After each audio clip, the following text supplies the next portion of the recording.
Okay, so I allowed myself to sit with it for a little bit, about a day. The second to last episode of The Last of Us came out about 2 days ago. This video is going to be coming up on a Tuesday morning. I'm filming this on Monday night, so I guess it came out late last night. So I had kind of all day to think about it and to process it and figure out how I wanted to make a video reviewing Season 2, Episode 6 of The Last of Us. Next week is going to be the finale, which is where I'm assuming we are going to run into...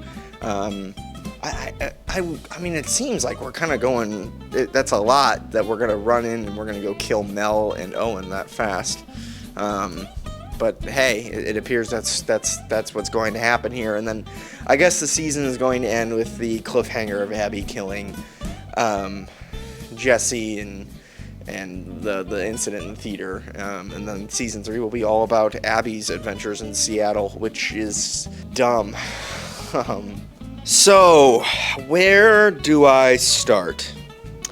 So, Season 2, Episode 6 of The Last of Us saw the return of Pedro Pascal as they followed a lot of flashbacks of Joel and Ellie and their relationship, kind of reminding you of why Ellie is on this path in the first place, even though the path isn't as destructive as it should have been showcased.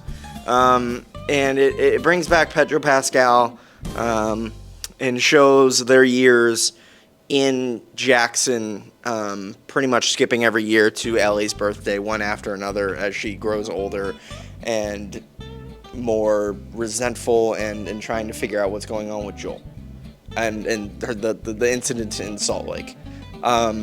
And where do I start?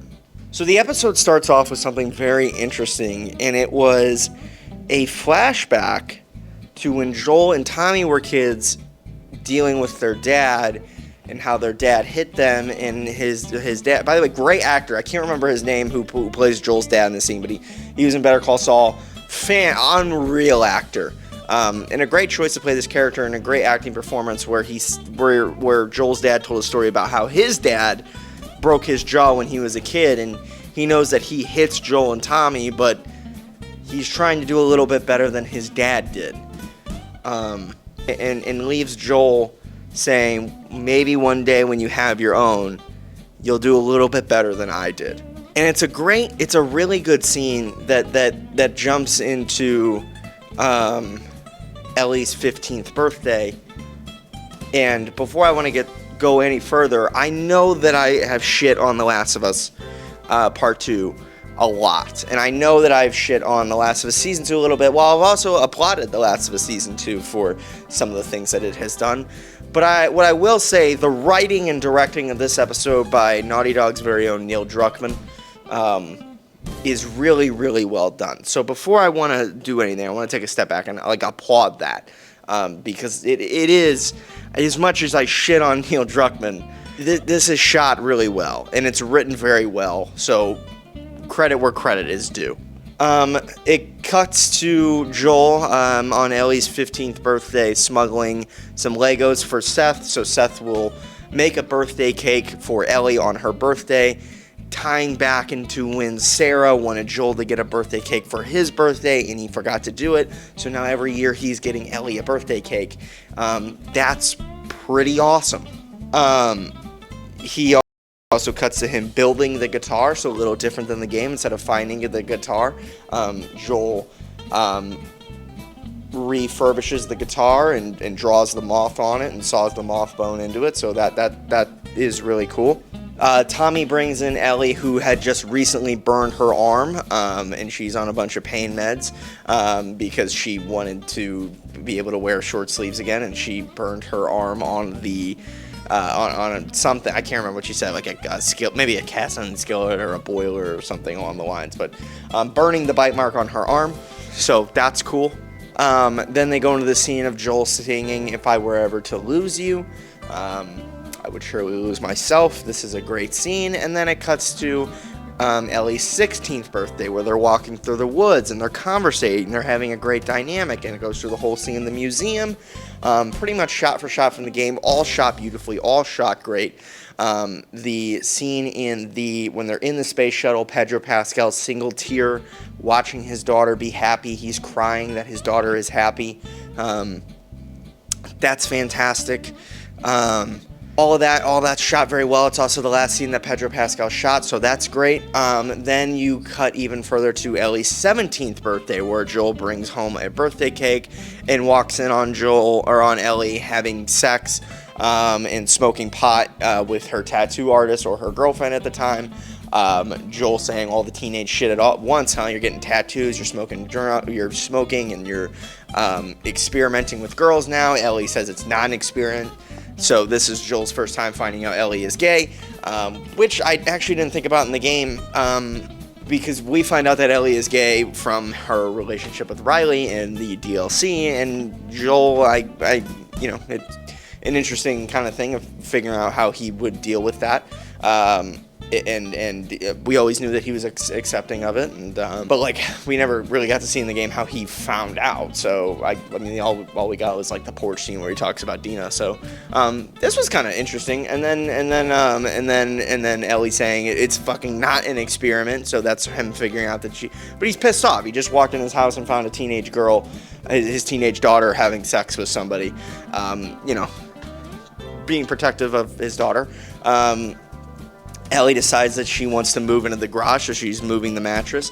And then they kind of reconcile right there. And then you skip to Ellie's 18th birthday, where she is... is this her 18th? Or is it either her 18th or her 19th? Like, maybe I'm missing one. But for her birthday this year, Joel decides to take Ellie out on patrols, which they talk about through the episode, and this is where they go through patrols. They're bickering a little bit back and forth. Ellie is getting older, a teenager, but their dynamic is still fantastic. And then they run into Eugene, which you get these hints of Eugene all through the interactions of Gail with Tommy and Gail, and Joel and Gail telling Joel that she hates him because he killed. So we're just kind of figuring this all out. And then the scene kind of turns whenever you find out that that Eugene gets bit. He wants to go back to the walls to see Gail before he dies. Joel doesn't want to do that, and Ellie wants to do that. So Joel lies to Ellie to go get the horses, and that he will start to walk Eugene back. And Joel shoots Eugene after taking him to a beautiful place with a view and shooting him in the back. And then lies to Gail that he died bravely, and all these, died noble and thought about her. And then Ellie, frustrated and upset that he lied to her, literally said to Gail, that is fucking not what happened. Joel did this, and then looks at Joel and said, "You swore." And Gail slaps Joel, and Ellie storms off, and then you have all the incident, and then it kind of flashes back to the New Year's where Joel pushes Seth, and then you get the porch scene, which is what everybody wanted to see, the famous porch scene from the game, which the porch scene from the game, I don't like a lot of moments in the game. The porch scene is a really great scene, and Pedro Pascal and Bella Ramsey smashed it out of the park. A very big change that they did here is that this is where Ellie finds out officially what happened at Salt Lake, because she looked into Joel's eyes. She always kind of knew, but she looked into Joel's eyes, knew that he lied, that he was lying about Seth, or lying about Eugene, which is the same look that he had whenever he lied about what happened in Salt Lake. And right there, Joel says everything that happened, shaking, crying. Ellie is shaking and crying.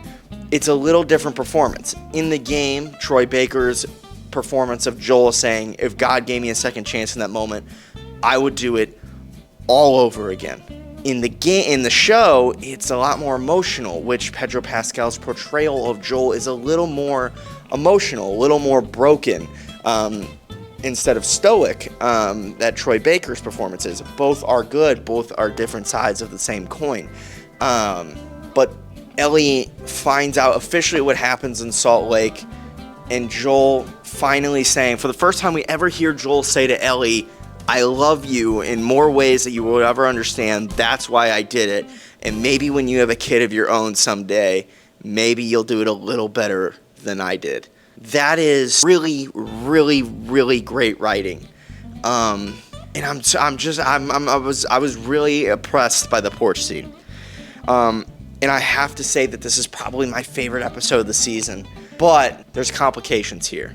Because I watched it, and as beautiful as it all was, and as shot as well as it was, and as great as it was, and as much as I loved this episode, I left the episode being agitated, and being upset, and being angry. Because after watching this episode, I was reminded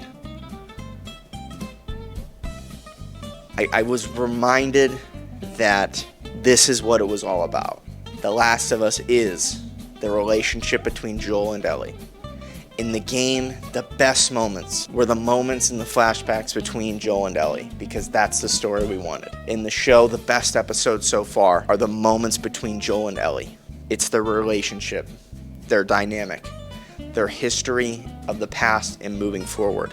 In The Last of Us Part 2, the story that they decided to tell comes at the risk and the consequence of killing off that relationship and feeding off the audience's reactions and emotions to tell a different story. And I was agitated while watching this episode, realizing of how great things could have been and what it was all about, what The Last of Us is truly all about. And remembering, in order to tell the story that they wanted to tell, they took it that away. And you'll never be able to get that again. And that's why, even though I enjoyed a lot of what the show has done, a lot of it is incredibly memeable and terrible too, don't get me wrong. But this was great. This episode was great. And it was great because it was Joel and Ellie. And you could say, like, oh, you're just saying that because Pedro Pascal is gone and you don't think Bella Ramsey can carry the show by herself. The show would not work if you went the other route and you killed Bella Ramsey's Ellie and it was just Joel. It would not work the same because one does not work without the other.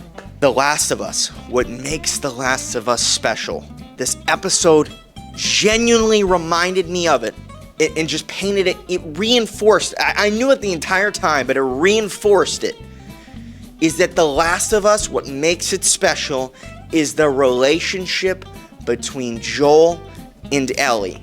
And you can say all that you want that The Last of Us Part 2 is about the relationship of Joel and Ellie and how important it was, and it's still about that, but it's not. It's not them interacting. It's not them continuing the story.